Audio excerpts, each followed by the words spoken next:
Bonjour à tous, bienvenue sur Citrouille Citron. Aujourd'hui, atelier savon main liquide ou gel douche. Vous êtes nombreux à m'avoir demandé la recette, alors chose promise, chose due. J'ai la veille commencé à faire tremper les flocons d'avoine pour réaliser le lait d'avoine. Vous allez voir la recette du savon main ou de ce gel douche, c'est une recette qui ressemble beaucoup à celle au shampoing au lait d'avoine. Si vous avez déjà vu la vidéo qui est sortie il y a quelques mois, globalement c'est les mêmes ingrédients, c'est juste leur proportion qui va différer entre l'une et l'autre de ces recettes.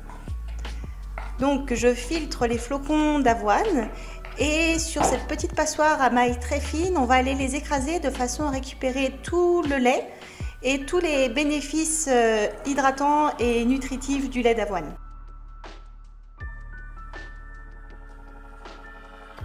Donc on écrase bien le tout et les flocons qui va rester à la fin, vous pouvez tout à fait les réutiliser dans une recette type cookie par exemple, c'est nickel. La recette que je vous donne, c'est pour un flacon de 300 ml, donc selon la quantité de lait d'avoine que vous allez pouvoir récupérer, ça varie un petit peu selon comment est-ce que vous allez les presser. Il va falloir ajuster l'intensité finalement de chaque ingrédient.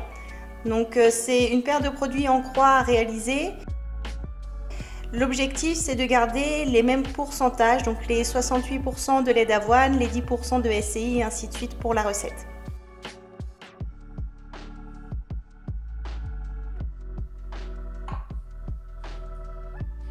Ensuite, donc il va falloir peser le SCI.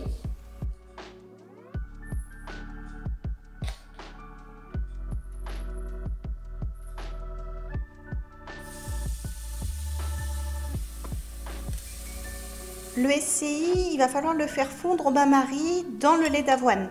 Donc faites bien attention en remplissant votre casserole de façon à ce que l'eau ne déborde pas dans le récipient que vous allez utiliser.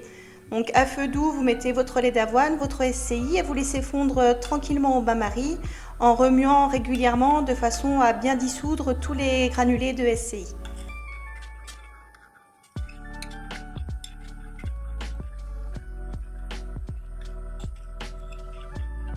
Nous avons fait le choix de réaliser nous-mêmes le savon à main sous forme liquide puisqu'on trouve ça plus pratique quand on rentre avec les mains très sales de juste avoir appuyé sur le pouce-pouce plutôt que de salir un bloc de savon. Mais vous pouvez tout à fait utiliser un bloc de savon classique. On fait la vaisselle nous avec le savon de Marseille, ça fonctionne très bien. Vous pourriez tout à fait imaginer avoir deux blocs de savon.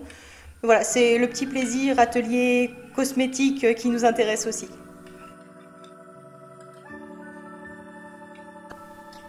Donc ça peut prendre quelques minutes de laisser fondre le SCI, du coup soyez patient. L'idée c'est de bien avoir tout fondu pour que le savon soit bien liquide au final.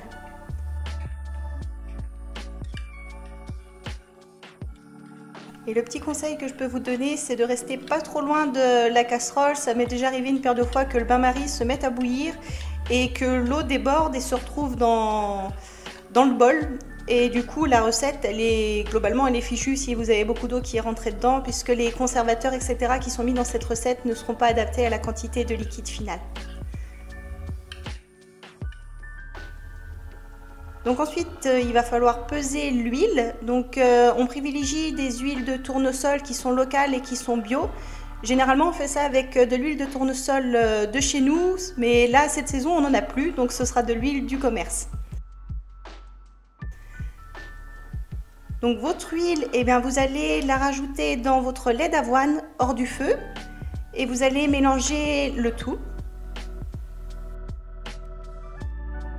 Et ensuite, il va falloir laisser refroidir quelques minutes avant d'ajouter les ingrédients suivants. Une fois que le liquide a refroidi, vous pouvez ajouter la mousse de babassu qui va donner le côté moussant de ce savon. Et ensuite, le Cosgar qui lui va être le conservateur.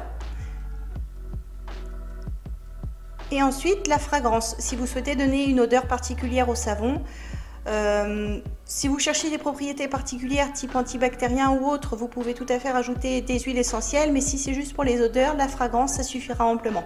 Et vous pouvez tout à fait envisager de faire un savon à une odeur neutre, donc vous omettez cette étape fragrance. Ensuite, on mélange.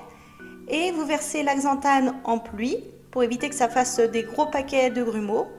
On mélange délicatement pour éviter que ça fasse de la mousse. Si vous tournez trop fort, ça va rapidement mousser, c'est pas l'idéal ensuite pour mélanger.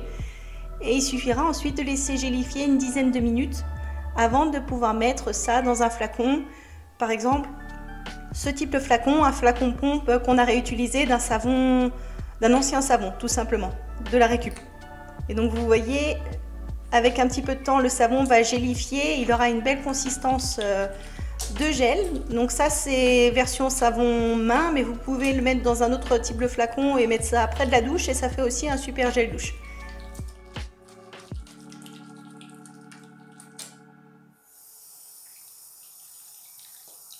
Si cette vidéo vous a plu, pensez à la liker, à vous abonner à la chaîne et à cliquer sur la petite cloche pour ne pas louper la prochaine.